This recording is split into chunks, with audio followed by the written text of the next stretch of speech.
Perkenalkan, nama saya Vini Arina, NIM 1814-2011-68, kelas A3 semester 6, Fakultas Keperawatan Universitas Pembangunan Indonesia Manado. Di sini saya akan membuat video untuk memenuhi tugas akhir semester mata kuliah keperawatan gawat darurat dengan nama dosen Nurse Olvin Manengkei, Eskep MKes. Dan pada saat ini saya akan melakukan penyuluhan BHD atau bantuan hidup dasar dan GCS atau Glaucoma Scale. Dan pada saat ini kita masuk dalam penyuluhan yang pertama, yaitu BHD atau bantuan hidup dasar. Pengertian BHD atau bantuan hidup dasar merupakan suatu rangkaian tindakan yang berurutan yang dilakukan pada korban yang mengalami suatu keadaan henti jantung dan henti nafas. Kedua, tujuan dari BHD yang pertama, untuk mengembalikan fungsi jantung dan paru-paru seperti normal. Kedua, mempertahankan aliran oksigen ke otak dan ke seluruh tubuh. Ketiga, memberikan bantuan eksternal pada korban yang mengalami henti jantung atau henti nafas. Ketiga, hal-hal yang diperhatikan sebelum melakukan BHD. Yang pertama, dilakukan segera di tempat kejadian bila lokasi aman. Kedua, penolong harus mendahulukan keselamatan dirinya. Ketiga, jika berada di lokasi yang berbahaya, sebaiknya korban dipindahkan dulu ke tempat aman. Keempat, korban diletakkan pada permukaan yang datar dan keras dengan posisi terlentang. Keempat, langkah-langkah melakukan BHD atau bantuan hidup dasar. Yang pertama, lakukan cek kesadaran, panggil identitas pasien, tepuk-tepuk di daerah pundak. Kedua, bila ada respon, minta bantuan pada teman atau orang sekitar untuk menghubungi ambulans atau orang yang berkompeten. Hal yang penting disebutkan saat meminta tolong adalah lokasi dan keadaan korban. Ketiga, pindahkan korban ke tempat aman. Keempat, periksa nadi karotis di daerah leher, geser sampai 1-2 cm ke kanan atau ke kiri dari pertengahan jangkun. Dan periksa pernafasan dengan melihat pergerakan dada. Kelima, bila nadi karotis tidak teraba, lakukan resusitasi jantung paru dengan cara letakkan kedua telapak tangan dengan saling menumpuk. Satu pangkal telapak tangan diletakkan di tengah tulang dada dan telapak tangan yang satunya diletakkan di atas telapak tangan yang pertama dengan jari-jari saling mengunci. Dengan posisi badan tegak lurus, penolong menekan dinding dada korban dengan tenaga dari berat badannya secara teratur sebanyak 30 kali dengan kedalaman sekitar 5 cm. Tangan tidak boleh lepas dari permukaan dada atau merubah posisi tangan pada saat melakukan kompresi pemeriksaan jalan nafas. Tindakan ini bertujuan untuk mengetahui adanya tindaknya sumbatan jalan nafas oleh benda asing. Jika terdapat sumbatan, harus dibersihkan dahulu.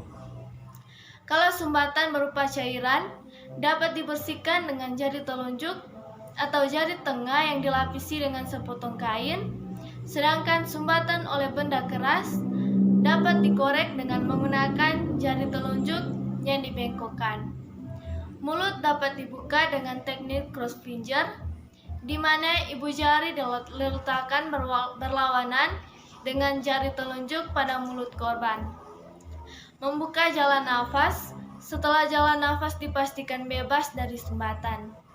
Pembebasan jalan nafas dapat dilakukan dengan cara tengadah, kepala topang dagu atau heel tilt chin lift, dan manuver pendorongan mandipula. Teknik membuka jalan nafas yang direkomendasikan untuk orang awam dan petugas kesehatan adalah tengadah kepala topang dagu. Berikan 2 kali bantuan nafas dari mulut ke mulut. 1 kali per detik bantuan nafas yang diberikan harus efektif ditandai dengan dada korban jelas terangkat saat diberi bantuan nafas. Ulangi poin A dan G sebanyak 4 kali. Keenam, evaluasi. Setelah melakukan resusitasi jantung paru sebanyak 5 kali, lakukan evaluasi dengan memeriksa kembali nadi karotis dan pernafasan. Jika nadi karotis tidak teraba, lakukan kembali RGP sebanyak 5 kali. Jika nadi karotis teraba namun tidak bernafas, lakukan bantuan nafas sebanyak 10-12 kali per menit. Jika nadi karotis teraba dan terlihat bernafas, berikan posisi recovery pada korban. Demikianlah penyuluhan saya yang pertama. Kemudian penyuluhan yang kedua yaitu Glasgow Coma Scale atau GCS. Yang pertama ada pengertian dari GCS.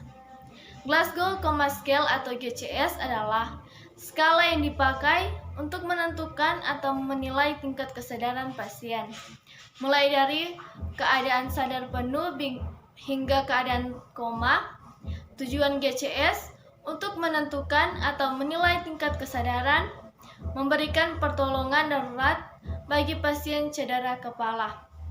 Ketiga, derajat kesadaran yang pertama komposmetis GCS 14-15, yaitu kesadarannya masih normal atau sadar sepenuhnya dan dapat menjawab semua pertanyaan. Kedua, apatis GCS 12-13, yaitu kesadaran yang senggan untuk berhubungan dengan keadaan sekitarnya dan sikapnya acuh tak acuh. Yang ketiga, somnolent atau GCS 10-11, yaitu kesadaran menurun, responden psikomotor yang lambat, mudah tertidur, namun kesadaran dapat pulih bila dirangsang atau mudah dibangunkan tetapi jatuh tertidur lagi. Keempat, delirium GCS 9-7, yaitu penurunan tingkat kesadaran seseorang yang disertai kekacauan motorik dan siklus tidur bangun yang terganggu. Kelima, stupor Sporoskoma atau GCS 4-6, yaitu penurunan kesadaran yang menyebabkan seseorang sama sekali tidak dapat merespon percakapan. Keenam, koma GCS 3, koma yaitu penurunan kesadaran yang terendah atau terparah. Demikianlah penyuluhan saya mengenai bantuan hidup dasar dan Glasgow Coma Scale atau GCS. Semoga penyuluhan ini bermanfaat. Dan jika ada kesalahan kata dan pengucapan, mohon dimaafkan.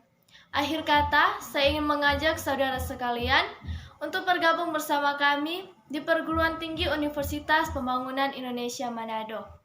Karena di Universitas Pembangunan Indonesia Manado ada begitu banyak pilihan fakultas seperti Fakultas Keperawatan ditambah dengan profesi nurse, Fakultas Hukum, Fakultas Pertanian, Fakultas Sastra, Fakultas Teknik, dan Fakultas Fisip. Maka dari itu saya mengajak yang masih bingung memilih perguruan tinggi, ayo bergabung bersama kami menjadi mahasiswa Universitas Pembangunan Indonesia Manado. Maju Unpi, Jaya Unpi. Terima kasih.